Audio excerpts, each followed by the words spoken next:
नमस्कार विद्यार्थी मित्रांनो, तुमचे सहर्ष स्वागत आहे इकॉनॉमिक्स बाय धनंजय मते या यूट्यूब चॅनलवर। आपण पहिलं लेक्चर जे आहे यूट्यूबवर केंद्रीय अर्थसंकल्प हे अपलोड केलेलं आहे 29 नोव्हेंबरला, ज्यामध्ये 25-26च्या बजेट यामधले सर्वात इम्पॉर्टंट MCQs हे तुमच्यापर्यंत पोहोचवले। त्याचे रिव्ह्यू आणि त्याचे व्ह्यूज हे खूप मोठ्या प्रमाणात मिळाले। म्हणजे याचा अर्थ की आपल्याला ह्या गोष्टी खूप गरजेच्या आहेत अपडेटेड इकॉनॉमिक्स या अँगलने आणि करंट इकॉनॉमिक्स या अँगलने, कारण की मागच्या काही पेपरमध्ये जर प्रश्न बघितले तर आपल्याला प्रश्न विचारत आहेत। दुसरं जे करंट इकोचं लेक्चर्स आहे 2 डिसेंबर या दिवशी आपण PDF अपलोड केली आणि नंतर याचा यूट्यूबवर आपण हा व्हिडिओ अपलोड करत आहे। यामध्ये संपूर्ण इकॉनॉमिक्सचे जे इम्पॉर्टंट एरियाज आहेत 2024 मधले करंटचे ते आपण कव्हर करणार आहे। दुसरा एक महत्त्वाचा पॉईंट, ही जी PDF आहे ही टेलिग्राम चॅनलवर सुद्धा यांच्या तुम्हाला उपलब्ध आहे, जेणेकरून त्या तुम्हाला सोडवता येतील आणि स्वतःचं इव्हॅल्युएशन सुद्धा करता येईल। स्वराज्य अकॅडमी या टेलिग्राम चॅनलवर ह्या उपलब्ध आहेत, तर तुम्ही स्वराज्य अकॅडमी या टेलिग्राम चॅनलवर जाऊन ही PDF डाउनलोड करू शकता आणि ती सोडवू शकता। वरच्या साईडला पिन करून ते ठेवलेलं आहे, ज्यांना काही प्रॉब्लेम येत होते त्यांनी तिथून पिन केलेलं असून तिथं डायरेक्ट क्लिक करून ते तुम्ही बघू शकता। यासोबतच राज्य अर्थसंकल्प, current economics, past to current year wise काही डेटाबेस असेल आणि करंट इकॉनॉमिक्स जुलै ते नोव्हेंबर म्हणजे शेवटचाही सुद्धा आपण टच यामध्ये घेतलेला आहे। तर हा सर्वच भाग तुमच्यापर्यंत पोहोचवणार आहे। तर पहिला पार्ट संपला आपला, दुसरा पार्ट आपण बघणार आहे। दुसऱ्या सिरीजमध्ये करंट इकॉनॉमिक्स 2024 हा भाग आपण कव्हर करूया। यामध्ये एक प्रश्न आपण 24 आणि 25चा कंबाईन मध्ये घेतला नोबेलचा, कारण की आपल्याला नोबेलवर करंट इकॉनॉमिक्सवर प्रश्न कधी कधी विचारलेले आहेत, त्यामुळे आपण 25चा पण नोबेल घेतला आणि इथं 24चाही नोबेलचं एक्सप्लेनेशन दिलं, त्यामुळे नोबेल दोन्ही वर्षातले आपण एकाच ठिकाणी कव्हर करूया हा प्रश्न। पहा, पहिलाच प्रश्न आहे 2025च्या अर्थशास्त्रातील नोबेल विजेत्यांमध्ये अर्थशास्त्रातील जो नोबेल आहे त्यावर आपल्याला बऱ्यापैकी अधूनमधून आयोगाने नावं विचारलेले आहेत। त्यामध्ये बघा 2025च्या अर्थशास्त्रातील जो नोबेल पुरस्कार आहे त्यामध्ये खालीलपैकी कोणाचा समावेश होत नाही। तर 2025च्या अर्थशास्त्रातील नोबेल जो मिळालेला आहे तो फिलिप आदियान हे आहे, बरोबर। फिलिप लक्षात ठेवा, पीटर प लक्षात ठेवा आणि जोएल मुकीर हे तिघ जण आहेत। मारिया माचाडो हा यामध्ये नाही आहे। पर्याय क्रमांक चुकीचं कोणता आहे? 4। तर फिलिप, पीटर आणि जोएल हे 3 लोक लक्षात ठेवा। यामध्ये 2025चं जे होतं अभ्यास, त्या अभ्यासासाठी जे मिळालं त्या अभ्यासाचं नाव लक्षात ठेवा, innovation, creation, distraction for economic growth. यामधले शब्द लक्षात ठेवा। इनोव्हेशन जे नवीन नवीन आपण जसं की AI जग आहे, त्यानंतर नवीन नवीन क्रिएटिव्हिटी असेल, डिस्ट्रॅक्शन असेल, फॉर इकॉनॉमिक ग्रोथसाठी काही हे महत्त्वाचे घटक त्यांनी सांगितलेले आहेत। तर हे 3 नावं फिलिप, पीटर आणि जोएल। मागच्या वर्षीचा जो आहे 2024चा नोबेल पुरस्कार हा डेरेन, सायमन आणि जेम्स या तिघांना मिळालेला आहे। डेरेन, सायमन आणि जेम्स यांना जो मिळाला त्याचा विषय एका एक्झामला येऊन गेला, डिपार्टमेंटल आय थिंक ASO एक्झामला हा प्रश्न विचारलेला आहे। राजकीय सामाजिक संस्थांची निर्मिती, ज्या नवीन नवीन राजकीय सामाजिक संस्था असतील व त्यांचा समाजाच्या प्रगतीवर होणारा परिणाम, हा या विषयासाठी त्यांना हा नोबेल मिळालेला आहे।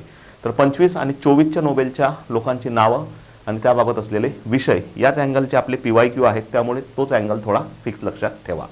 नेक्स्ट आहे प्रधानमंत्री सूर्योदय योजना। ही खूप चर्चेत राहिलेली आहे मागच्या काही वर्षामध्ये। प्रधानमंत्री सूर्योदय योजना जी आहे ही कधी अनाऊन्स केलेली आहे किंवा घोषणा केलेली आहे? त्याची घोषणा 22 जानेवारी 2024ला पंतप्रधान नरेंद्र मोदी यांनी केलेली आहे। प्रधानमंत्री सूर्योदय योजना जी आहे या अंतर्गत 300 युनिटपर्यंत मोफत वीज देण्याची तरतूद केलेली आहे।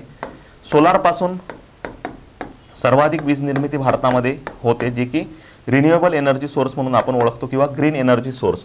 ग्रीन एनर्जी सोर्समध्ये सर्वाधिक वीज निर्मिती ही कशापासून होते? तर सौर ऊर्जेपासून होते। आणि टोटल जर पाहिलं तर आपण औष्णिक कोळशापासून मोठ्या प्रमाणात वीज निर्मिती करतो, पण ग्रीन म्हटलं तर सोलारपासून होते आणि महाराष्ट्रामध्ये जर म्हटलं तर विंडपासून होते, पवन ऊर्जेपासून होत असते।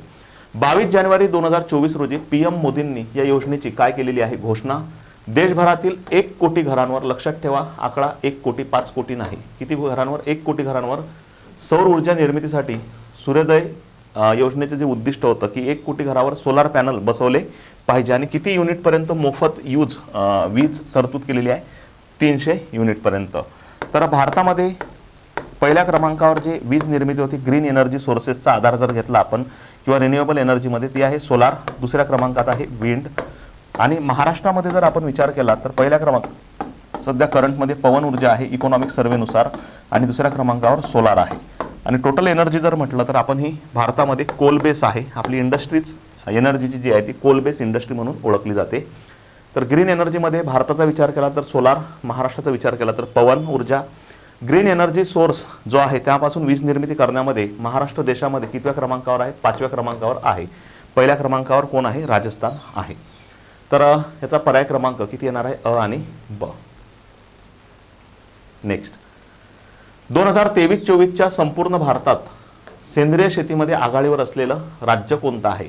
या पॅटर्नचा प्रश्न सुद्धा तुम्हाला कव्हर केलेला आहे. हा इकॉनॉमिक सर्वे महाराष्ट्र यानुसार जर आपण विचार केला तर हे 2 वर्ष लक्षात ठेवा. एक आहे 23-24 आणि दुसरा आहे 24-25. इकॉनॉमिक सर्वे महाराष्ट्र 2023-24 नुसार पहिल्या क्रमांकावर सेंद्रिय शेतीपासून उत्पादन जे होते ते मध्य प्रदेशचं आहे आणि महाराष्ट्र हे दुसऱ्या क्रमांकावर आहे. 24-25च्या इकॉनॉमिक सर्वेनुसार महाराष्ट्र हे प्रथम स्थानी आहे आणि मध्य प्रदेश हे द्वितीय स्थानी आहे. तर 23-24 या वर्षात संपूर्ण भारतात सेंद्रिय शेतीमध्ये आघाडीवर असलेलं राज्य 23-24 मध्ये ते आहे मध्य प्रदेश. पर्याय क्रमांक किती येणार आहे? 1. आणि 24-25 जर म्हटलं तर ते आहे महाराष्ट्र. सेंद्रिय शेती पूर्णपणे स्वीकारणारं राज्य जे आहे 100% स्वीकारणारं राज्य हे सिक्कीम आहे. ओके. आणि केंद्रशासित प्रदेश जर म्हटलं तर तो लक्षद्वीप आहे.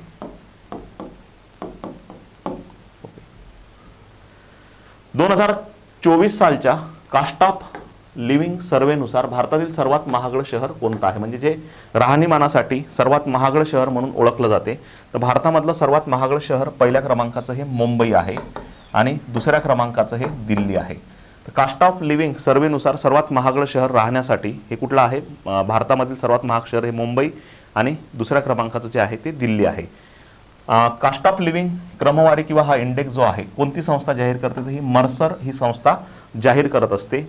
यानुसार भारतातील सर्वात महागडं शहर मुंबई आणि दुसऱ्या स्थानी कुठलं आहे? दिल्ली. जगातील सर्वात महागडं शहर हे हाँगकाँग आणि हाँगकाँग नंतर आहे सिंगापूर. तर भारतातील महागडं शहर जे आहे राहण्यासाठी कास्ट ऑफ लिव्हिंग सर्वेनुसार किंवा इंडेक्सनुसार ते आहे मुंबई. नेक्स्ट, 2024 मध्ये सुरू करण्यात आलेली उन्नती योजना. उन्नती योजना ही कधी सुरू करण्यात आलेली आहे? 2024 मध्ये सुरू करण्यात आलेली आहे. तर हे उन्नती योजना जी आहे ईशान्येकडील भारतामध्ये राज्यांमध्ये सुरू करण्यात आली आहे किंवा नॉर्थ ईस्टमध्ये सुरू करण्यात आली आहे. पण हे पर्यटनासाठी नाही आहे, कृषी क्षेत्रासाठी पण नाही आहे, तर हे उद्योग क्षेत्रासाठी आहे. पॉईंट लक्षात ठेवा. कुठल्या क्षेत्रासाठी आहे? हे उद्योग क्षेत्रासाठी आहे. ईशान्य भारतातील उद्योगांचा विकास करून त्या ठिकाणी रोजगार निर्मिती करणे हे स्टेटमेंट बरोबर आहे. तर बघा, उन्नतीचा फुल फॉर्म बघा, उत्तर पूर्व ट्रान्सफॉर्मेटिव्ह इंडस्ट्रियलायझेशन स्कीम. म्हणजे ही कोणासाठी आहे? तर हे उद्योगांसाठी आहे. उद्योगांचा विकास करणे, त्या ठिकाणी गुंतवणूक आकर्षित करणे आणि रोजगार निर्मिती करणे यासाठी ही योजना मार्च 2024 मध्ये सुरू करण्यात आली होती. ईशान्य भारतातील उद्योगांचा विकास करणे, रोजगार करणे आणि त्या ठिकाणी गुंतवणूक आकर्षित करणे ह्या 3 पॅरामीटरला थोडा फोकस केलेला आहे. उद्योगांचा विकास, रोजगार निर्मिती आणि इन्व्हेस्टमेंट. तर उन्नती ही योजना केव्हा सुरू करण्यात आली? मार्च 2024 मध्ये सुरू करण्यात आलेली आहे.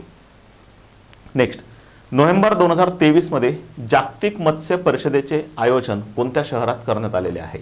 महत्त्वाचा पॉईंट लक्षात ठेवा. मत्स्य उत्पादन जे आहे, मत्स्य उत्पादन यासाठी आपण 2 कन्सेप्ट वापरलेले आहे. एक आहे नील क्रांती.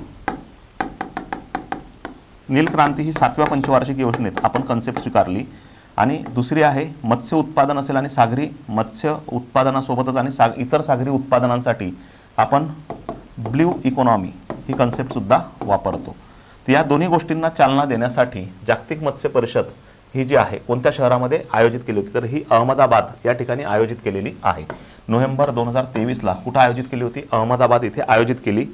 याचं उद्घाटन जे आहे केंद्रीय मत्स्य व्यवसाय मंत्री जे आहेत पुरुषोत्तम रुपाला यांनी केलं होतं. Celebrate the wealth of fisheries and culture या संकल्पना त्या ठिकाणी वापरली होती. सोबतच दुसरा पॉईंट लक्षात ठेवा, भारतामध्ये जर मत्स्य उत्पादनाचा विचार केला अंतर्गत आणि सागरी, तर भारतामध्ये अंतर्गत मत्स्य उत्पादन सागरीपेक्षा जास्त आहे. आणि महाराष्ट्रामध्ये जर विचार केला आपण महाराष्ट्रामध्ये, तर महाराष्ट्रामध्ये अंतर्गत कमी आहे आणि सागरी जे आहे महाराष्ट्राचं सागरी मत्स्य उत्पादन जास्त आहे. महाराष्ट्राचा डेटा आणि भारताचा डेटा एकमेकांच्या उलट आहे. हा पॉईंट लक्षात ठेवा. पर्याय क्रमांक किती येणार आहे? 4. नेक्स्ट आहे हिरे आणि दागिने व्यापारासाठीचे आंतरराष्ट्रीय दर्जाचे केंद्र अलीकडेच, आता हे विशेष करून जेम्स अँड ज्वेलरी याकडे भाग जातो. आंतरराष्ट्रीय दर्जाचे केंद्र कोणत्या शहरामध्ये स्थापन करण्याचं ठरवलेलं आहे, तर हे सुरत या ठिकाणी ठरवलेलं आहे. हिरे म्हटलं की डायमंड सिटी आहे भारताची सुरत, हे चांगलं लक्षात ठेवा. तर सुरत या ठिकाणी हिरे आणि दागिने व्यापारासाठीचे आंतरराष्ट्रीय दर्जाचे केंद्र स्थापन करायचं ठरवलेलं आहे. बघा, सुरत हे हिरे कापण्यासाठी आणि त्याला पॉलिश करण्यासाठी प्रसिद्ध आहे. भारताची डायमंड सिटी म्हणून सुरतला ओळखलं जाते. सर्व हिऱ्याची कापणी म्हणजेच त्याचं कटिंग करणे, त्यावर पॉलिशिंग करण्याचं जवळपास 90% काम भारतामधलं हे कोणत्या ठिकाणी होते, सुरतमध्ये होते. तर हिरे आणि दागिने व्यापारासाठीचे आंतरराष्ट्रीय दर्जाचे केंद्र हे भारतामधील कोणत्या शहरात स्थापन करण्यात आले आहे, तर सुरत या ठिकाणी स्थापन करण्यात आलेले आहे. नेक्स्ट, भारताची UPI सेवा unified payment interface, unified payment interface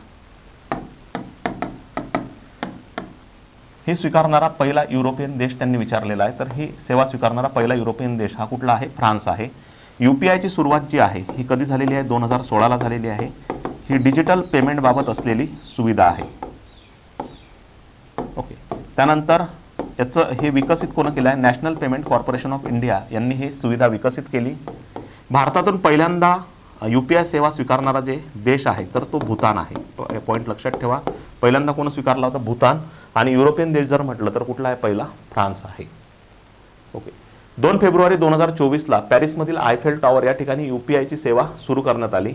आणि भारताची UPI सेवा स्वीकारणारा पहिला युरोपियन देश हा कोण आहे, फ्रान्स. आणि सुरुवात कधीपासून झाली, 2016. UPI विकसित कोण केलेला आहे, नॅशनल पेमेंट कॉर्पोरेशन ऑफ इंडियाने. नेक्स्ट आहे जनावरांच्या ढेकरावर लावण्यात आलेला बर्फ टॅक्स. ओके, बर्फ टॅक्स जे आहे ही कन्सेप्ट ओळखली जाते, तर ही विशेष करून पशुधन या ठिकाणीच वापरली जाते. तर बर्फ टॅक्स हा कोणत्या देशाने लावला होता आणि तो कुठं रद्द झाला, तर हा जो टॅक्स आहे हा न्यूझीलंडमध्ये आकारला होता, नंतर त्यांनी रद्दसुद्धा केलेला आहे. तर फक्त बर्फ टॅक्स लक्षात ठेवा, न्यूझीलंडमध्ये. न्यूझीलंड सरकारने 2023मध्ये शेतकऱ्यांच्या जनावरांच्या ढेकरापासून मिथेन वायू ज्याचं उत्सर्जन होते, मिथेन वायूचं, यावर बर्फ टॅक्स आकारला जावा याबाबत ठराव मांडला होता. परंतु त्या ठिकाणी नवीन सरकार सत्तेत आलं, त्यांनी तो टॅक्स आकारला नाही. तर फक्त लक्षात ठेवा, बर्फ टॅक्स आणि देश कुठला आहे, न्यूझीलंड. नेक्स्ट आहे नीती आयोगाच्या 2023-24च्या SDG India index. Okay, NITI Aayog national institution for transforming India, NITI आयोगाची स्थापना ही कधी झालेली आहे, 2015ला. NITI Aayog SDG India index हा निर्देशांक जाहीर करते. 17 SDGच्या आधारे हा निर्देशांक काढला जातो, त्यामधला वापर फक्त 16 निर्देशांकांचा केला जातो.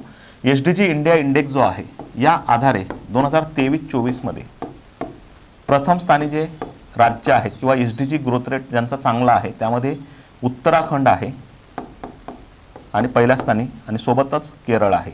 या दोघांनाही स्कोअर सारखा असल्यामुळे विभागून दिलेला आहे, त्यामुळे पर्याय क्रमांक किती येणार, 3. सर्वात वर्स्ट कंडिशन जी आहे ती कुठल्या राज्याची आहे, तर बिहारची आहे. ओके, सर्वात वर्स्ट स्कोअर जो आहे तो कोणाचा आहे, बिहारचा आहे. तर पर्याय क्रमांक किती येणार आहे, 3. ज्याप्रमाणे संयुक्त राष्ट्रसंघ युनायटेड नेशन SDG इंडेक्स काढते त्याचप्रमाणे नीती आयोग सुद्धा काढते. युनायटेड नेशनच्या SDG इंडेक्सनुसार भारत यावर्षी म्हणजे 2025ला भारताची जी रँक आहे करंटमध्ये 99वी आहे आणि आपला जो स्कोअर आहे करंटमध्ये हा 67 आहे. असं हे पहिल्यांदाच झालं. हा जागतिक लेवलचा आहे. हे कोण काढते, संयुक्त राष्ट्रसंघ. हा टोटल 17 SDGच्या आधारे काढला जातो. SDGचा कालावधी जो आहे हा 2016 ते 2030 असून SDG हे सर्व देशांना लागू आहे, ज्यामध्ये विकसित आणि विकसनशील सर्वांचा समावेश होतो. पर्याय क्रमांक किती येणार आहे, 3. नेक्स्ट, केंद्रीय वाणिज्य व उद्योग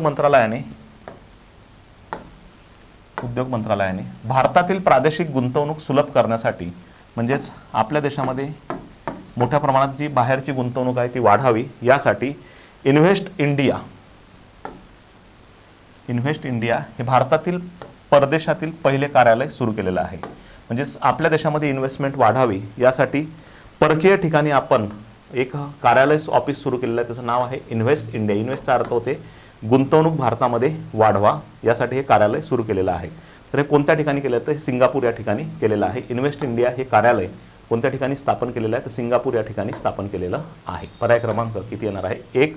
तर दुसरं रिझन हे पण आहे की भारतामध्ये सर्वाधिक FDI मागील काही काळामध्ये फॉरेन डायरेक्ट इन्व्हेस्टमेंट जर पाहिली आपण तर गुंतवणूक सर्वाधिक मागील काही वर्षांमध्ये जर देश म्हटलं तर ही सिंगापूर आणि दुसऱ्या क्रमांकात मॉरिशसमधून आलेली आहे. ते पण एक कारण आहे सिंगापूर. सर्वाधिक FDI कुठल्या राज्यात आला तर महाराष्ट्र, महाराष्ट्रानंतर गुजरातमध्ये आहे. त्यानंतर तिसऱ्या क्रमांकात कुठल्या क्षेत्रामध्ये आहे तर IT/ संगणक क्षेत्रामध्ये सर्वाधिक FDI आलेला आहे. पर्याय क्रमांक त्याचा लॉजिकल एरिया सुद्धा कुठला जाणार आहे सिंगापूर. नेक्स्ट, नुकतेच निधन झालेले प्रभाकर देवधर, चांगलं लक्षात ठेवा प्रभाकर देवधर यांचं इकॉनॉमीमध्ये काय योगदान आहे तर त्यांचे खालीलपैकी काय योगदान होते तर त्यांनी देशातील पहिलं क्रेडिट कार्ड तयार करण्यासाठी मदत केलेली होती किंवा त्यांनी देशातील पहिलं क्रेडिट कार्ड आणलेलं होतं. पहिलं डेबिट कार्ड जर म्हटलं आपण तर डेबिट कार्ड हे HSBC बँकेने आणलेलं आहे भारतामध्ये. हाँगकाँग अँड शांघाय बँक कॉर्पोरेशन कोणी आणलेलं आहे HSBC बँकेने. डेबिट कार्ड म्हणजे आधी आपण रक्कम ठेवणार नंतर ती वापरणार.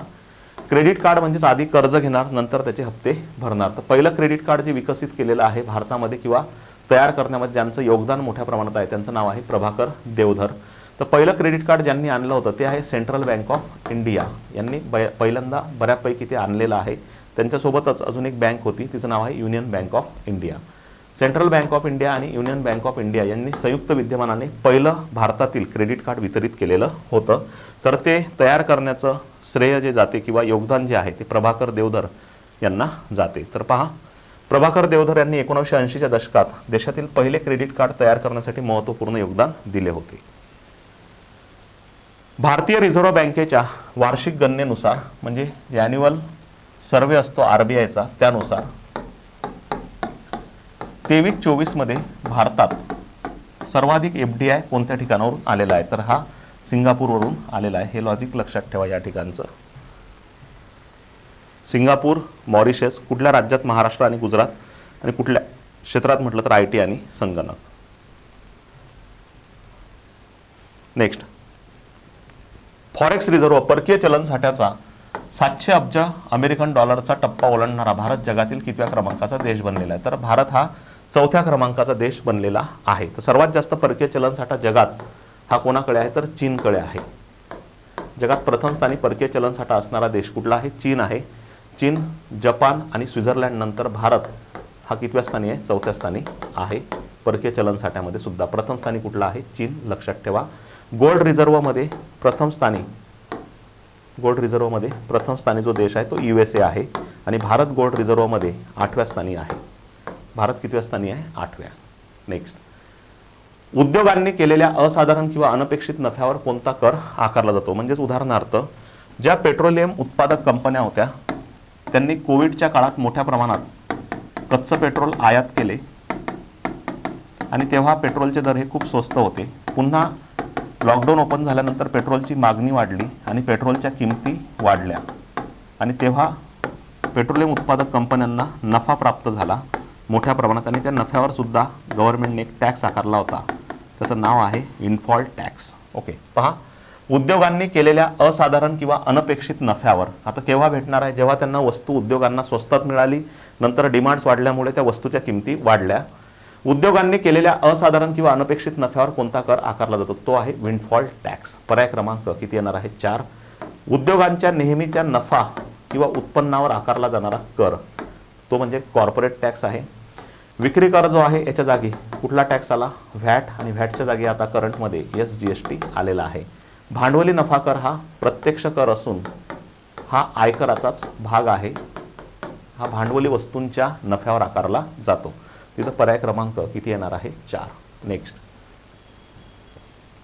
सकल पर्यावरण उत्पादन निर्देशांक सुरू करणारं ग्रॉस एन्व्हायरमेंट प्रोडक्शन GEP हा निर्देशांक सुरू करून नैसर्गिक संसाधनांना आर्थिक मूल्य देणारे पहिले राज्य कोणते आहे तर हे आहे उत्तराखंड. पर्याय क्रमांक किती येणार 2. पहा हवा, पाणी, जंगल, माती या 4 नैसर्गिक संसाधनांचा एकूण पर्यावरणाचे उत्पादन म्हणजे GEP म्हणून ओळखला जाणारा आर्थिक मूल्य देणारं उत्तराखंड हे पहिलं राज्य आहे. ते किती घटकांच्या आधारे तयार केलेलं आहे GEP? हवा, पाणी, जंगल आणि माती हे 4 घटक लक्षात ठेवा. सोबतच 2 पॉईंट लक्षात ठेवा. GEP आणणारं किंवा ग्रॉस एन्व्हायरमेंट प्रोडक्शन इंडेक्स आणणारं पहिलं राज्य उत्तराखंड आहे. तसेच फॉरेस्ट इकोसिस्टीम ग्रीन GDPशी जोडणारं राज्य हे छत्तीसगड आहे. फॉरेस्ट इकोसिस्टीम ग्रीन GDPशी जोडणारं राज्य हे छत्तीसगड आहे. म्हणजे दोन्ही गफलत होऊ शकते म्हणून एकाच ठिकाणी लिहून दिले. GEP म्हटलं तर उत्तराखंड आणि फॉरेस्ट इकोसिस्टीम ग्रीन GDPशी जोडणारं राज्य हे कुठलं आहे? छत्तीसगड आहे. ग्रीन GDP जे आहे याबाबत भारतामध्ये GDP minus depreciation of nature या सूत्राच्या आधारे काढलं जाते. तसेच भारतामध्ये याबाबत पार्थ दास गुप्ता ही समिती होती. नेक्स्ट, हिंदुस्तान एरोनॉटिक्स लिमिटेड हे सध्या करंटमध्ये महारत्न हा दर्जा तिला मिळालेला आहे HALला. ज्या सार्वजनिक क्षेत्रातील कंपन्या आहेत त्यांना 1997ला आपण 2 दर्जा दिले होते, एक मिनीरत्न आणि दुसरा नवरत्न. पुन्हा 2010ला महारत्न दर्जा देण्यास आपण सुरुवात केलेली आहे. तर महारत्न दर्जा सध्या करंटमध्ये हिंदुस्तान एरोनॉटिक्स लिमिटेड या कंपनीला मिळाला. ही 14वी महारत्न आहे. नवरत्न कंपन्या सध्या करंटमध्ये 26 आहेत. करंट म्हणजे आताचा डेटा, आजचं लेक्चर जेव्हा अपलोड करत आहे 2025मध्ये, तर 26 नवरत्न आहेत. मागे पुढे नंतर बदलू शकते. मिनीरत्न कंपन्या ह्या टोटल सध्या 59 आहेत. हा करंटचा डेटा चांगला लक्षात ठेवा.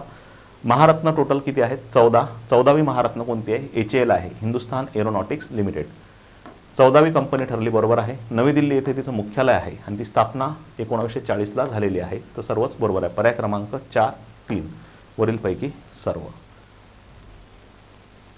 जगातील सर्वात मोठ्या 5 अर्थव्यवस्था असणाऱ्या देशांचा योग्य क्रम लावा. आता हा जो प्रश्न आहे हा आयोगाने सुद्धा कव्हर केला. आणि दुसरा पॉईंट लक्षात ठेवा, हा डेटा 2024चा आहे. 2025 नुसार इथं क्रम लिहून देतो. क्रम पुन्हा बदलले करंटला. यामध्ये प्रथम स्थानी जी इकॉनॉमी आहे ती USA आहे, अमेरिका. GDP नुसार $30 ट्रिलियन पर्यंत इकॉनॉमी आहे अमेरिकेची. दुसऱ्या क्रमांकावर आहे चीन, $20 ट्रिलियन पर्यंत. तिसऱ्या क्रमांकावर जर्मनी आहे, 4 पॉईंट काही ट्रिलियन पर्यंत. आणि चौथ्या क्रमांकावर जे आहे ते भारत आहे आता.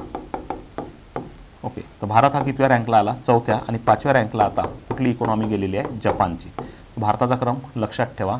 2025मध्ये पहिल्या GDP नुसार, रँकिंगनुसार जगातली सर्वात मोठी इकॉनॉमी USA, दुसऱ्या क्रमांकावर चीन, तिसऱ्या क्रमांकावर जर्मनी आणि चौथ्या क्रमांकावर कोण आहे? भारत. तर हा जुना क्रम जो आहे त्यामध्ये अमेरिकेनंतर चीन होतं. अमेरिका, चीन, जर्मनी, जपान आणि भारत. पण भारत आता इथं रँकिंग बदललेली आहे. त्यानुसार उत्तर हे 2 आहे. करंटनुसार हा डेटा लक्षात ठेवा, updated. Next, unified payment interface आपण आता सुरुवातीलाच पाहिलं. कोणत्या वर्षी ही सेवा सुरू करण्यात आली? तर हे डिजिटल पेमेंट बाबत असलेली सेवा सुविधा हे केव्हा सुरू करण्यात आली? 2016ला सुरू करण्यात आलेली आहे. याची मालकी जी आहे, विकसित जे आहे कोणी केलेलं आहे? NPCIने विकसित केलेला आहे. पर्याय क्रमांक किती येणार? 3. 2016ला याची निर्मिती केली. NPCIने याची निर्मिती केलेली असून भीम या फर्स्ट पार्टी, भीम जे ॲप आहे हे सुद्धा कधी आणलेलं आहे? भारत इंटरफेस फॉर मनी हे सुद्धा कधी आणलेलं आहे? 2016ला आणलेलं आहे. तसेच गुगल पे किंवा फोनपे ह्या थर्ड पार्टी ॲपवर याचा UPIचा वापर केला जातो. 2021मध्ये भारताबाहेर UPI पेमेंट स्वीकारणारा पहिला देश जो आहे तो मी सुरुवातीला सांगितलं कुठला आहे? भूतान आहे. नेक्स्ट, 20 नंबरला अहवाल आणि भारताच्या रँकिंग यावर थोडं पॅटर्न चांगलं आता वाढलेलं आहे. आपल्याला भारताच्या रँकिंग विचारतात इंडेक्सच्या. अयोग्य विधान आपल्याला निवडायचं आहे. तर मानव विकास निर्देशांक 2024मध्ये भारताची रँक 134 होती, 2025मध्ये 130 आहे. जागतिक शांतता निर्देशांक, जागतिक आनंद निर्देशांक आता 25मध्ये शांतता निर्देशांक 115 आहे. वर्ल्ड हॅपीनेस रिपोर्टनुसार हॅपीएस्ट कंट्री जी आहे सर्वात जास्त फिनलँड आहे. यापैकी नाही. तर करंटचे पण बघा, 2025मध्ये HDIमध्ये भारताची रँकिंग इथे आहे सध्या 130 आहे. जागतिक शांतता निर्देशांक 115 आहे. जागतिक आनंद निर्देशांक करंटमध्ये 25मध्ये 118. ग्लोबल हंगर इंडेक्स हा पण चांगला लक्षात ठेवा, 24मध्ये 105 होती, 25मध्ये 102 आहे. म्हणजे आताचा करंटचा हा पॉईंट 102 आहे. 2023मध्ये 111 होती. ओके, 2023मध्ये किती होती? 111 होती ग्लोबल हंगर इंडेक्स. नेक्स्ट, देशातील पहिले आंतरराष्ट्रीय सहकार संग्रहालय कुठे स्थापन करण्यात आले? सहकार विद्यापीठ जर म्हटलं तर आनंद गुजरात, त्रिभुवन सहकार विद्यापीठ हे आनंद गुजरात येथे स्थापन केलं. परंतु सहकार संग्रहालय म्हटलं आपल्याला गुजरात वाटू शकते, परंतु हे केरळमध्ये आहे, म्हणून हा पॉईंट चांगला लक्षात ठेवा. देशातील पहिले सहकार संग्रहालय हे कोणत्या ठिकाणी स्थापन करण्यात आले, तर केरळला स्थापन करण्यात आले. आंतरराष्ट्रीय सहकार वर्ष आहे 2025. तसेच या वर्षी सहकार धोरण सुद्धा जाहीर केले 2025ला. याबाबत सुरेश प्रभू ही समिती होती. सहकार धोरण हे कधी जाहीर केलेलं 2025ला. समिती कुठली होती? सुरेश प्रभू समिती होती. त्रिभुवन सहकार विद्यापीठ, त्रिभुवन सहकार विद्यापीठ हे गुजरात या ठिकाणी स्थापन केलेले आहे. नेक्स्ट, केरळमधील कोझिकोडे या बंदराच्या मध्यभागी 14 मजली आंतरराष्ट्रीय सहकारी संग्रहालय तयार केलं, ज्यामध्ये सहकार चळवळीचा पूर्ण इतिहास, त्यामध्ये सहकार चळवळ कशी वाढली हे सर्व माहिती त्यामध्ये असणार आहे. तसेच हे भारतातील पहिलं आंतरराष्ट्रीय सहकार संग्रहालय तयार केलेलं आहे. तर कुठल्या ठिकाणी आहे? केरळमधील कोझिकोडे. नेक्स्ट, खालीलपैकी कोणत्या देशाने आपली अर्थव्यवस्था स्थिर करण्याच्या उद्देशाने झिग हे नवीन चलन आणलेलं आहे? झिग म्हणजे झिम्बाब्वे, ZIM वर कडून जाते, म्हणजे दोन ऑप्शन्स आपले तसेही गेले, झांबिया किंवा झिम्बाब्वे. तर हे झिम्बाब्वेचं आहे, कारण की मागच्या काही वर्षांमध्ये सर्वात जास्त चलनवाढ जी आहे जगात ही झिम्बाब्वे या ठिकाणी आढळते. तर झिम्बाब्वेने झिग हे नवीन एक चलन आणलेलं आहे. त्याच्या आधी त्यांनी युआन स्वीकारलं होतं, काही वेळ काळ रुपयासुद्धा स्वीकारला, परंतु त्या ठिकाणची चलनवाढ ही नियंत्रित होत नव्हती. शेवटी त्यांनी झिग हे नवीन एक चलन आणलेलं आहे. त्या ठिकाणची झिम्बाब्वेची जशी आपली RBI आहे, त्या ठिकाणची मध्यवर्ती बँक जी आहे झिम्बाब्वेची, त्याचे गव्हर्नर जॉन मुशायावान यांनी हरारे या ठिकाणी, हरारे ही झिम्बाब्वेची राजधानी आहे, झिग हे चलन लॉन्च केले, ज्या सोने, फॉरेक्स आणि मौल्यवान खनिजे या आधारावर त्याची किंमत ठरवली जाणार आहे. नेक्स्ट, कोणत्या नॅशनल बँकेने महाकृषी समृद्धी योजना सुरू केलेली आहे? महाकृषी समृद्धी योजना. आता नावातच बघा, महा म्हटलं तर बँक ऑफ महाराष्ट्र. पर्याय क्रमांक किती येणार आहे? 3. तर बँक ऑफ महाराष्ट्राने महाकृषी समृद्धी योजना सुरू केलेली आहे. तर ही योजना कशासाठी आहे? तर विशेष करून ज्या पायाभूत सुविधा प्रकल्प आहेत कृषी संदर्भातील, त्यांना या आधारे सपोर्ट करणे आणि पायाभूत सुविधांचा विकास करणे कृषी संदर्भात, यासाठी ही योजना बँक ऑफ महाराष्ट्राने आणलेली आहे. लंडन येथील मुख्यालय असलेली सेंट्रल बँकिंग या प्रसिद्ध प्रकाशनाने भारतातील कोणत्या वित्तीय संस्थेला रिक्स मॅनेजर ऑफ द इयर पुरस्कार जाहीर केलेला आहे? तर तो RBIला केलेला आहे. रिझर्व्ह बँक ऑफ इंडियाला 2024चा लंडन येथील मुख्यालय असलेले सेंट्रल बँकिंग या प्रसिद्ध प्रकाशनाने RBIला हा पुरस्कार जाहीर केलेला आहे. तर बघा, लंडन या ठिकाणी मुख्यालय असलेली सेंट्रल बँकिंग हे प्रसिद्ध प्रकाशन आहे. त्याचं मुख्यालय कोणत्या ठिकाणी आहे? लंडन या ठिकाणी आहे. रिक्स मॅनेजर ऑफ द इयर पुरस्कार हा कोणाला दिलेला आहे? RBIला दिलेला आहे. नेक्स्ट, 2024-25च्या वित्तीय वर्षाच्या पहिल्या 6 माहीत, म्हणजे पहिल्या 6 महिन्यामध्ये सर्वाधिक FDI हा जो आहे 24-25मध्ये, तर हा एव्हरग्रीन लक्षात ठेवा. महाराष्ट्रासाठी इयर लिहून देतो इथं. 2023-24, 24-25 आणि एक 22-23 या सर्व इयरमध्ये सर्वात जास्त FDI हा कुठल्या ठिकाणी आलेला आहे? महाराष्ट्रामध्ये आलेला आहे. नेक्स्ट, वर्ल्ड इकॉनॉमिक फोरमने 4थ्या औद्योगिक क्रांतीसाठी किंवा इंडस्ट्री 4.0, इंडस्ट्री 4.0 मध्ये ज्यामध्ये रोबोट येते, drone technology, 3D printing, AI technology, हे सगळे घटक कशामध्ये? तर इंडस्ट्री 4.0. तर भारतामध्ये इंडस्ट्री 4.0 साठी कुठलं सेंटर घोषित केलेलं आहे त्यांनी? तर हैदराबाद या ठिकाणी त्यांनी या शहराची घोषणा केलेली आहे. वर्ल्ड इकॉनॉमिक फोरमने 4थ्या औद्योगिक क्रांतीसाठीचे केंद्र म्हणून भारतातील कोणत्या शहराची घोषणा केली? तर ते कुठलं आहे? हैदराबाद आहे.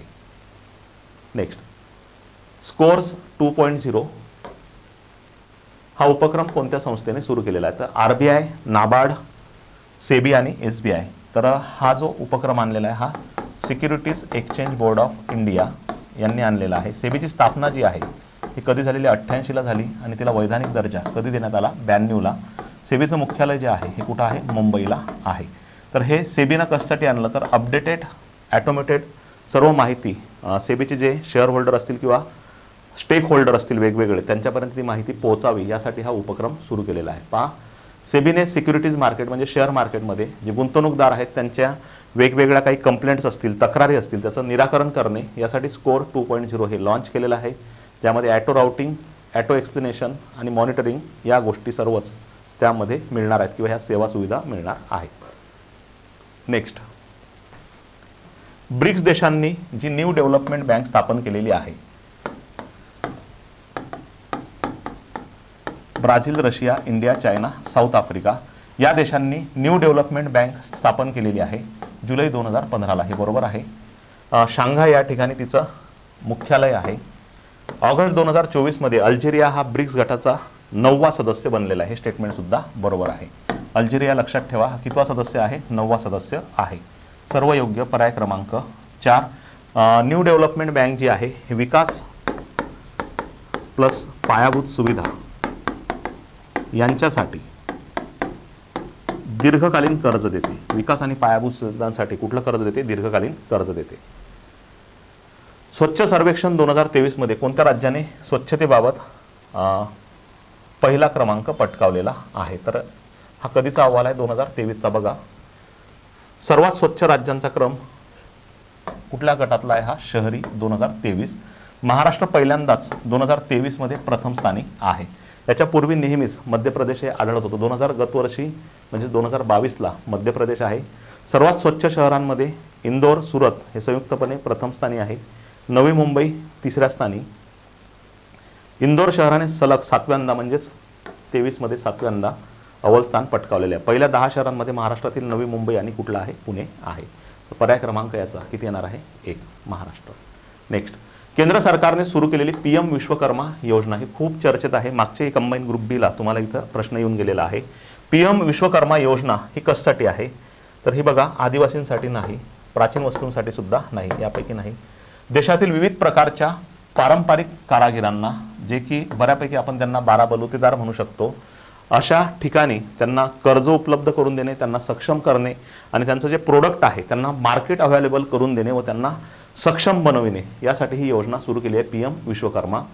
17 सप्टेंबर 2023ला योजनेची सुरुवात झाली. लक्षात ठेवा, 17 सप्टेंबर 2023. योजनेचा कालावधी 23-24 ते 27-28 साठी आहे. ओके, 23-24 ते 27-28 साठी आहे. जे पारंपरिक कारागीर आहेत असे 18 पारंपरिक व्यवसाय यामध्ये समाविष्ट आहेत. टोटल किती आहेत? 18. उत्पादनाची पोहोच वाढावी म्हणजे त्यांचं उत्पादन जास्तीत जास्त लोकांपर्यंत पोहोचलं पाहिजे.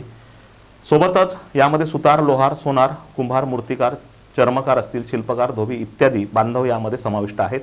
टोटल यांची संख्या किती आहे? 18 आहे. या योजनेअंतर्गत सरकार लाभार्थ्यांना कर्जाच्या पहिल्या, हा पॉईंट चांगला लक्षात ठेवा, पहिल्या हप्त्यात 1.5 वर्षासाठी 1 लाख रुपये देते. पहिल्या 1.5 वर्षासाठी 1 लाख आणि दुसऱ्या हप्त्यामध्ये 2 लाख. म्हणजे पहिलं कर्ज जे आहे हे 1 लाख रुपये मिळेल आणि ते जर व्यवस्थित परतफेड केलं तर किती मिळणार आहे? 2 लाख रुपये मिळणार आहे. यासाठी असलेली ही योजना कुठली आहे? PM विश्वकर्मा योजना आहे. ओके,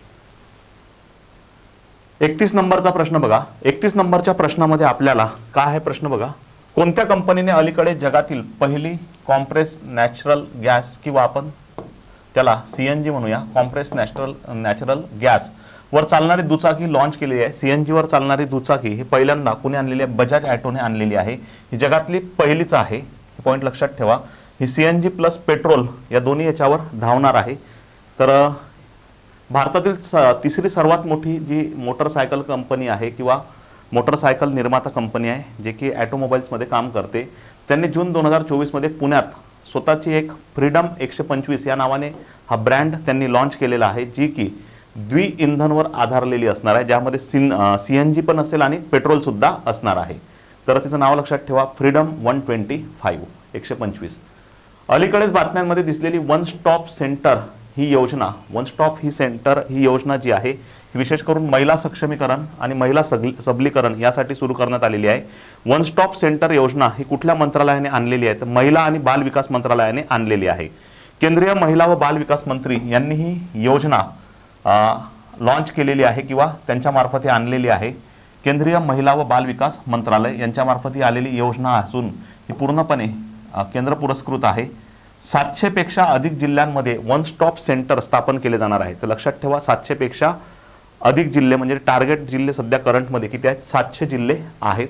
तर हे महिलांसाठी आहे, ज्या ठिकाणी हिंसेचं प्रमाण जास्त असेल अशा ठिकाणी महिलांना विशेष करून त्यांना सक्षमीकरण आणि सबलीकरण या उद्देशावर समुपदेशन करण्यासाठी ही योजना लॉन्च केलेली आहे किंवा हे सेंटर तयार केलेलं आहे, वन स्टॉप सेंटर योजना. तर हे टोटल किती जिल्ह्यांमध्ये सुरुवातीला लॉन्च केलेलं आहे, तर 700 जिल्ह्यांमध्ये लॉन्च केलेलं आहे. केंद्र सरकारचं असलेली योजना आहे.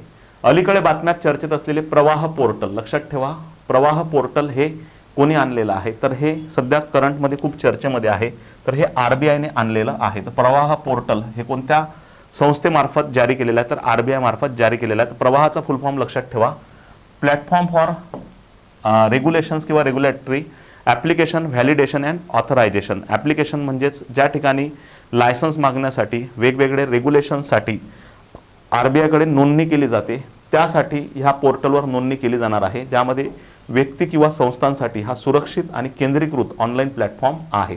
तर प्रवाह हा प्लॅटफॉर्म खालीलपैकी कोणत्या संस्थेने मार्फत लॉन्च केलेला आहे किंवा हे पोर्टल कोणी आणलेलं आहे, तर RBIने लॉन्च केलेलं आहे. नेक्स्ट पॉईंट, कोणत्या देशाने जगातील पहिल्या अत्याधुनिक होलोग्राफीचा वापर करून 3D नोटा जाहीर केलेल्या आहेत.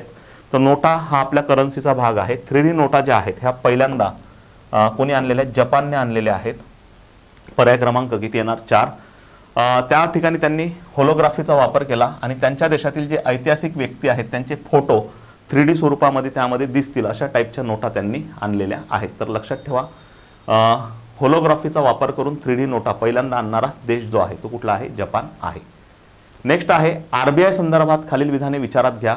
1 एप्रिल 2024ला RBIच्या स्थापनेला 90 वर्ष पूर्ण झालेली आहे. RBIची स्थापना ही कधी झालेली आहे, तर 1 एप्रिल 1935ला झालेली आहे. स्थापना ही 1 एप्रिल 1935ला झालेली आहे. ॲक्ट जो आहे तो मार्च 1934चा आहे आणि RBIचं राष्ट्रीयकरण जे आहे 1 जानेवारी 1949चा आहे. पहिलं स्टेटमेंट बरोबर. दुसरं बघा, RBIला लंडनमधील सेंट्रल बँकिंगकडून risk manager of the year पुरस्कार 2024 प्रदान करण्यात आला. हा पॉईंट आपण आधी पण कव्हर केला. RBIचे गव्हर्नर तेव्हाचे जे की RBIचे 25वे गव्हर्नर होते तत्कालीन शक्तिकांत दास यांना ग्लोबल फायनान्स मासिक यांच्याकडून सलग 2 वेळा, हा पॉईंट चांगला लक्षात ठेवा, सलग 2 वेळा त्यांना सर्वोच्च केंद्रीय बँकर हा पुरस्कार मिळालेला आहे. तर ग्लोबल फायनान्स मासिक यांच्याकडून RBIचे शक्तिकांत दास जे गव्हर्नर होते आधीचे 25वे, त्यांना किती वेळा हा पुरस्कार प्राप्त झालेला आहे, तर 2 वेळा सर्वोच्च केंद्रीय बँकर हा पुरस्कार प्राप्त झालेला आहे. सर्व योग्य आहेत. पर्याय क्रमांक 4. RBIची स्थापना 1 एप्रिल 1935 पाहिला आपण. त्यानंतर ॲक्ट जो आहे तो 34चा. मुख्यालय पूर्वी कोलकात्याला होतं, 37 नंतर हे मुंबईला आलं. सध्या RBIचे जे गव्हर्नर आहेत संजय मल्होत्रा हे 26वे गव्हर्नर आहेत. पॉईंट लक्षात ठेवा.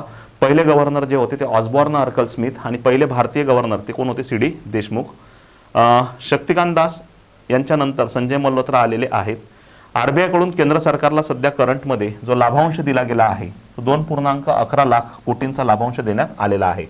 RBIकडे जमा असलेला लाभांश केंद्र सरकारला देण्यात यावा यासाठी जी शिफारस केली होती त्यासाठी एक समिती होती, बिमल जालान समिती.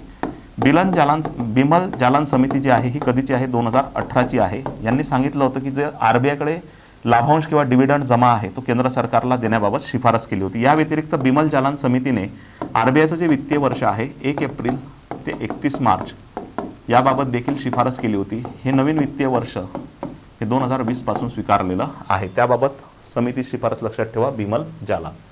नेक्स्ट, 2024 मध्ये कोणता देश भारताचा सर्वात मोठा व्यापार भागीदार देश आहे? मागच्या काही वर्षांमध्ये अमेरिका हा भारताचा सर्वात मोठा व्यापार भागीदार देश आहे. लक्षात ठेवा, USA नंतर चीन हे भारताचे सर्वात मोठे व्यापार भागीदार देश आहे. व्यापार भागीदारचा अर्थ होते ज्यामध्ये आयात प्लस निर्यात या दोन्ही घटकांचा समावेश होतो. जर निर्यात म्हटली टोटल आपली तर सर्वाधिक अमेरिकेला आहे आणि आयात जर म्हटली आपली सर्वाधिक तर ती चीनकडून आहे. 2024 मध्ये 118.4 अब्ज डॉलर द्विपक्षीय व्यापारासह भारताचा सर्वात मोठा व्यापार भागीदार देश हा अमेरिकेनंतर चीन आणि चीननंतर कोण आहे? UAE आहे. GST अपिलियन न्यायाधिकरणाचे पहिले अध्यक्ष म्हणून कोणाची निवड करण्यात आली? GST बाबत ज्या तक्रारी असतील किंवा विवाद असतील ज्यामध्ये सरकार आणि GST भरणाऱ्यांमध्ये यासाठी एक न्यायाधिकरण स्थापन केलेलं आहे. हे पहिलंच न्यायाधिकरण आहे GST बाबतचं ज्या ठिकाणी अपील करता येईल. तर या न्यायाधिकरणाचे पहिले अध्यक्ष जे आहे ते चांगलं लक्षात ठेवा. GST न्यायाधिकरणाचे पहिले अध्यक्ष हे कोणाची नियुक्ती करण्यात आली? तर ही न्यायमूर्ती संजय कुमार मिश्रा यांची नियुक्ती करण्यात आली आहे. यांची नियुक्ती ही GST परिषदेचे जे अध्यक्ष आहेत म्हणजेच केंद्रीय अर्थमंत्री निर्मलाताई सीतारामन यांनी यांची नियुक्ती केलेली आहे. पहा, मिश्रा यांची जीएसटी अपीलीय न्यायाधिकरणाचे पहिले अध्यक्ष म्हणून निवड करण्यात आलेली आहे. पुढील किती वर्षांसाठी निवड असणार आहे? ही 4 वर्षासाठी. तर त्यांना शपथ आणि त्यांची नेमणूक ही कोण केलेली आहे? निर्मला सीतारामन यांनी केलेली आहे. न्यायमूर्ती संजय मिश्रा हे झारखंड उच्च न्यायालयाचे मुख्य न्यायाधीश यापूर्वी होते. तर हा पॉईंट चांगला लक्षात ठेवा. जीएसटी अपीलीय न्यायाधिकरण पहिले अध्यक्ष हे न्यायमूर्ती संजय कुमार मिश्रा आहेत. किती वर्षासाठी? तर 4 वर्षासाठी आहेत. आणि त्यांची नेमणूक ही कोणी केलेली आहे? निर्मलाताई सीतारामन.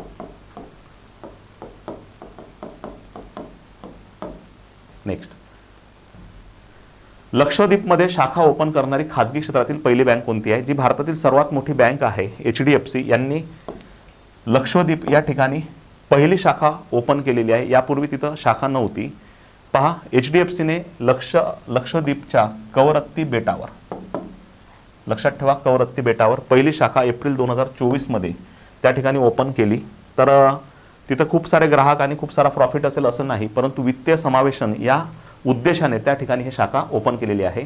खाजगी क्षेत्रातली सर्वात मोठी बँक आहे HDFC. तिची स्थापना 94ला झालेली आहे. मुळात ती आधीच होती 70च्या दशकात आलेली, परंतु आधी ती हाऊसिंग डेव्हलपमेंटसाठी काम करायची. परंतु बँकिंग व्यवसायात ती कधी आलेली? 1994ला.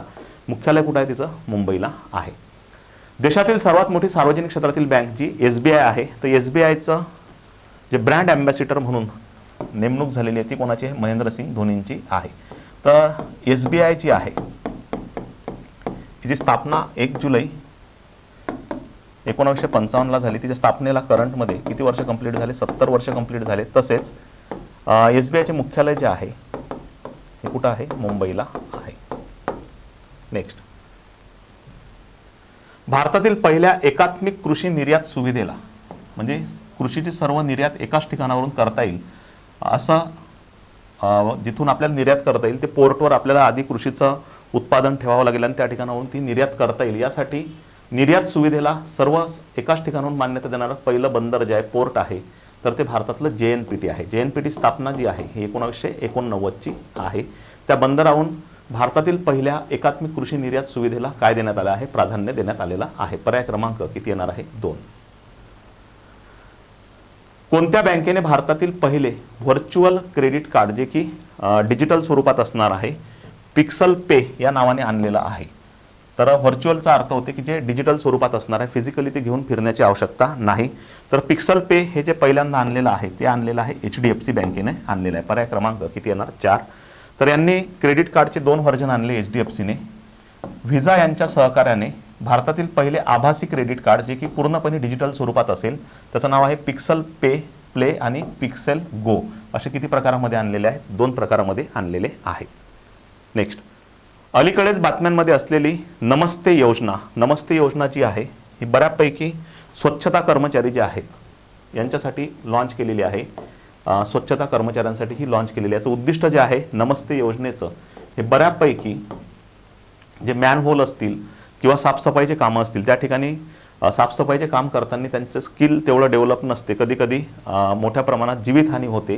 तर ही जीवितहानी न व्हावी, तसेच बऱ्यापैकी टेक्नॉलॉजीचा वापर मॅन्युअली स्वच्छतेचे कामं उरकावे यासाठी नमस्ते योजना ही लॉन्च केलेली होती. हिचा कालावधी लक्षात ठेवा 2022-23 ते 25-26 या कालावधीसाठी आहे. तर या ठिकाणी टेक्नॉलॉजीचा वापर करणे, तसेच जीवितहानी कमीत कमी करणे, तसेच आणि सुलभ आणि स्वच्छपणे किंवा कुठलीही हानी न होऊ देता स्वच्छतेचे कामे पार पाडावे यासाठी ही नमस्ते योजना आणलेली आहे.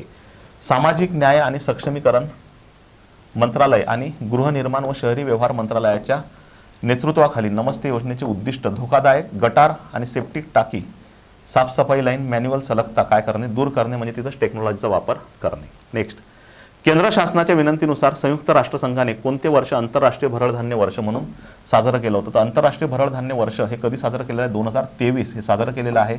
यासाठी 2023-24च्या बजेटमध्ये श्री अन्न प्रक्रिया केंद्र आपण स्थापन करायचं ठरवलेलं होतं. श्री अन्न प्रक्रिया केंद्र हे केंद्रीय बजेटनुसार हैदराबाद या ठिकाणी स्थापन करण्याचं ठरवले आहे.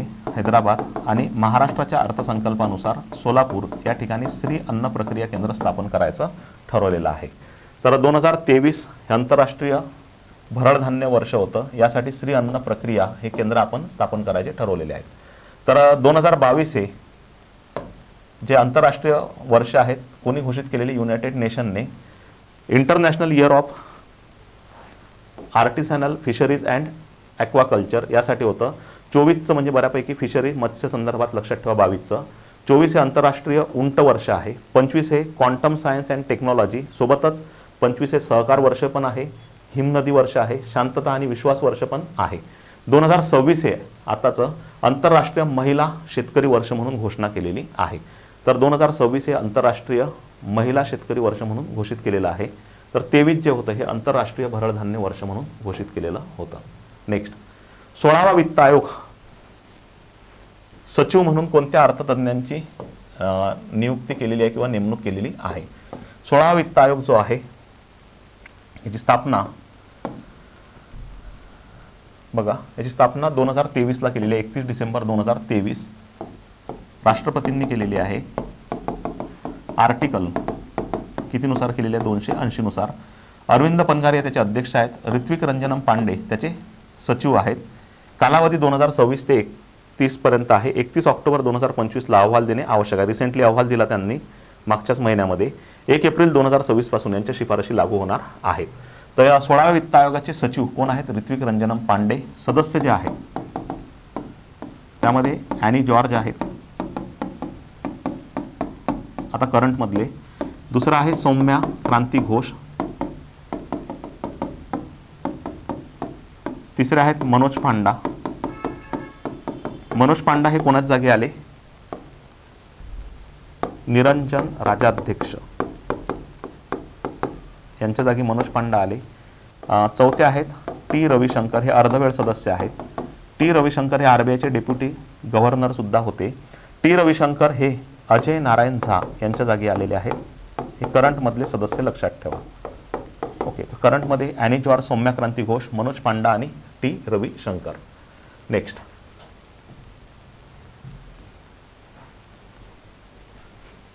भारतातील पहिली ग्रीन बॉन्ड म्हणजेच पर्यावरणीय रोखे विकणारी महानगरपालिका कोणती आहे? तर ती इंदोर मनपा आहे. त्या माध्यमातून पैसा उभारणे आणि पर्यावरणाचं जतन करणे आणि शाश्वतता साध्य करणे यासाठी हे ग्रीन बॉन्ड इश्यू केलेले आहेत. तर पहिली महानगरपालिका जी आहे ती कुठली आहे? इंदोर मनपा आहे. इंदोर मनपाने देशातील पहिले ग्रीन बॉन्ड हे जारी केलेले आहे. या अंतर्गत पर्यावरण, हवामान यासारख्या प्रकल्पांना वित्त पुरवठा करण्यासाठी किंवा पुनर्वित्त करण्यासाठी या उद्देशाने हे बॉन्ड उपयुक्त आहे. सोप्या भाषेत जे शाश्वत विकासाला चालना देतील अशा प्रोजेक्टला या बॉन्डच्या विक्रीतून जो पैसा जमा होईल तो पैसा शाश्वत विकास प्रोजेक्ट या ठिकाणी वापरले जाणार आहे. ग्रामीण भागात इंटरनेट कनेक्टिव्हिटी प्रदान करून ई कॉमर्सला चालना देण्यासाठी कोणत्या प्रकल्पाचे उद्दिष्ट आहेत? ग्रामीण भागासाठी इंटरनेट कनेक्टिव्हिटी जे वाढवण्यासाठी काम करते ते आहे संचार नाही, इंडिया नाही, फायबर नाही. कुठला आहे? भारतनेट. भारतनेट हा प्रोजेक्ट गव्हर्नमेंटने कधीपासून आणलेला आहे? 2015 पासून आणलेला आहे. आता यावेळेस तो शाळा आणि प्राथमिक आरोग्य केंद्र या ठिकाणी सुद्धा विस्तारला गेलेला आहे यावर्षीच्या बजेटनुसार. तसेच भारतनेट या अंतर्गत सुरुवातीला ज्या ग्रामपंचायती होत्या त्या फायबर नेटवर्क किंवा इंटरनेट जाळे या आधारावर जोडल्या गेलेल्या आहेत. केंद्रीय मंत्रिमंडळाने भारतनेट प्रकल्पाच्या आधुनिकीकरणासाठी 1.39 लाख कोटी रुपये मंजूर केलेले आहेत. 2015 मध्ये भारतनेट हा प्रोजेक्ट सुरू करण्यात आला होता. सुरुवातीला ग्रामीण भागामध्ये ब्रॉडबँड कनेक्टिव्हिटी जोडणे हे त्याचे उद्दिष्ट होते. सुरुवातीच्या काळात ग्रामपंचायतीला जोडण्यात आलेलं होतं. वित्त मंत्रालयाच्या सार्वजनिक उपक्रम विभागाने ऑक्टोबर 2024 पर्यंत, आता आपण करंटचं पाहू, 25 पर्यंत महारत्न, नवरत्न आतापर्यंत किती कंपन्यांना दर्जा दिला ते आपण सुरुवातीला सुद्धा बघितलं. हा जुना डेटा थोडा कट करूया. 25 मध्ये सध्या करंटमध्ये ज्या महारत्न कंपन्या आहेत ह्या 14 आहेत,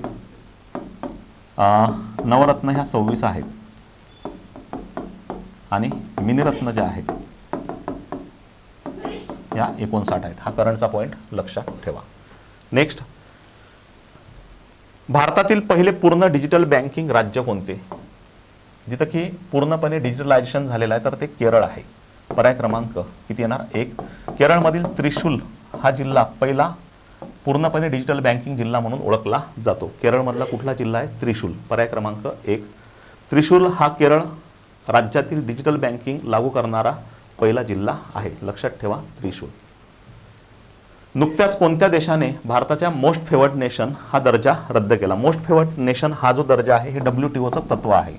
WTOचं मुख्य तत्व जे आहे, व्यापार करताना एकमेकांसोबत सदस्य देशांनी भेदभाव करू नये. तर WTO याची स्थापना जी आहे ही 1 जानेवारी 1995ला मुख्यालय कुठं आहे, जिनिवाला आहे.